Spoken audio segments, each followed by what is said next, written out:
Hello, हम लोग class 10 UP board exam 2023 जो होने वाला है आपका पेपर, उसके लिए तैयारी कर रहे हैं। उसमें हमने आज क्या लिया है, आज लिया हमने विज्ञान का न्यूमेरिकल है। उसमें जो इम्पोर्टेंट न्यूमेरिकल है जो आपके एग्जाम में आएंगे, कंफर्म है कि आएंगे ऐसे सवाल इस पैटर्न पे।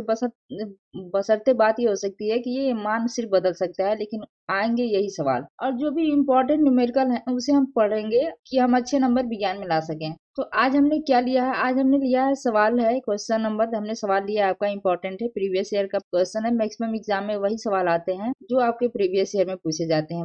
वो हो सकता है कि उसका सिर्फ मान बदल जाए, लेकिन रहते हैं इसी पैटर्न पे। तो हमने सवाल लिया है, सवाल क्या है कि 1500 वाट सामर्थ्य वाले एक विद्युत हीटर को 250 वोल्ट के वैद्युत मेंस से जोड़ा जाता है। ज्ञात कीजिए। पहला है हीटर से प्रवाहित धारा, दूसरा है हीटर के तार का प्रतिरोध। हमें ज्ञात क्या करना है, इसका प्रवाहित धारा ज्ञात करना है और इस तार का प्रतिरोध ज्ञात करना है। तो अब इसमें इसे हम हल करेंगे। हल करने से पहले हम जानते हैं कि इसमें सवाल में दिया क्या है। तो पहले हम एक तरफ लिख लेंगे कि सवाल में क्या दिया है, जिससे कि हमें आसानी होती है सवाल लगाने में। तो हमने पहले लिखा है, इसका क्या लिख रहे हैं, 1500 वाट। इसका क्या है, वैद्युत सामर्थ्य। हमने यहाँ पे लिखा है कि वैद्युत सामर्थ्य मतलब वैद्युत सामर्थ्य का संकेत क्या होता है, P बराबर क्या होता है, 1500 वाट। तो वैद्युत सामर्थ्य बराबर कितना हो गया, 1500 वाट हो गया। अब विभवांतर, विभवांतर को क्या बोलते हैं, भी विभवांतर को भी से प्रदर्शित करते हैं। तो भी बराबर क्या हो गया, 250 वोल्ट। और धारा, धारा के बारे में पूछा है। देखिए, वैद्युत धारा के बारे में पूछा है तो धारा I बराबर क्वेश्चन मार्क, और प्रतिरोध के बारे में पूछा है तो प्रतिरोध R बराबर क्वेश्चन मार्क। अब हमें क्या करना है, इस सवाल को लगाना है। अब सवाल हम कैसे लगाएंगे, पहला दिया है हीटर से प्रवाहित धारा। तो पहले हम याद निकालते हैं क्या, हीटर से प्रवाहित धारा के बारे में याद करते हैं। हीटर से प्रवाहित धारा I बराबर कितना होगा। हम जानते हैं कि वैद्युत सामर्थ्य P बराबर होता है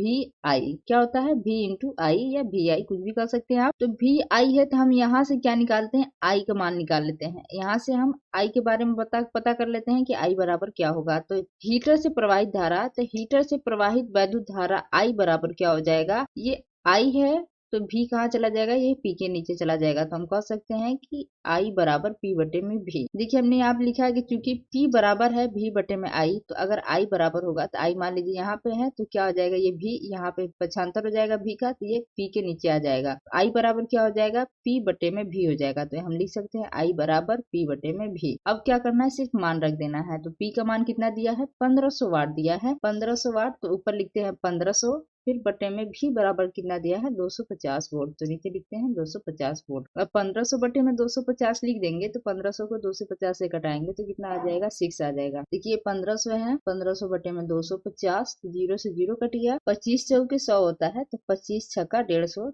25 छक्का 150 हो गया। कितना आ गया, 6 एम्पियर। आई बराबर हो गया कितना, 6 एम्पियर आ गया। तो ये हमें पता चल गया क्या, आई के बारे में। पहला का आंसर कि हीटर से प्रवाहित धारा बराबर कितना है, 6 एम्पियर। अब दूसरा क्या दिया है कि हीटर के तार का प्रतिरोध। हीटर के तार का प्रतिरोध कैसे निकालते हैं, तो हम दूसरा क्या निकालना है, हमें हीटर के तार का प्रतिरोध ज्ञात करना है। प्रतिरोध बोले तो R बराबर, ओम के नियम के बारे में हमने पढ़ा। ओम के नियम से हम समझते हैं कि R बराबर क्या होता है, V बटे में I। तो विभवांतर बटे में धारा, तो हमें पता चला है I का मान, धारा का मान अभी कितना आया है, I बराबर आया है 6 एम्पियर। तो हम क्या लिखते हैं, अब इस पे इसका मान रख देते हैं। तो V विभवांतर का मान कितना दिया है, 250 वोल्ट। तो हमने लिखा V बराबर 250 वोल्ट बटे में I बराबर कितना आया हमारा, 6 एम्पियर आया है अभी। तो I बराबर लिख दिए नीचे 6 लिख दिया। अब 6 से हम 250 को घटाएंगे तो कितनी बार कटेगा, देखिए 41.67 ओम होगा। अब इसको कटाएंगे आप, 6 चौके 24 हो गया, 24 हो गया, 6 चौके 24, 1 0, फिर 6 एकम 6 बचा, फिर अब कितना बचा यहाँ से 4, फिर 10 यहाँ पे लगा देंगे, फिर 0 हो जाएगा 40, 6 छके 36, फिर इसके बाद कितना बच गया 4, 40 हो गया, फिर वही 6 छके 36, तो फिर बढ़ते जा रहा है 6 6 करके। तो इसलिए लिख दिया जाता है कि 41.67 कितना आ गया, 41.67 ओम। ऐसे ये इंपॉर्टेंट है सवाल। अगर आपको वीडियो हमारा अच्छा लगे तो प्लीज लाइक एंड सब्सक्राइब कीजिए। Thank you for watching.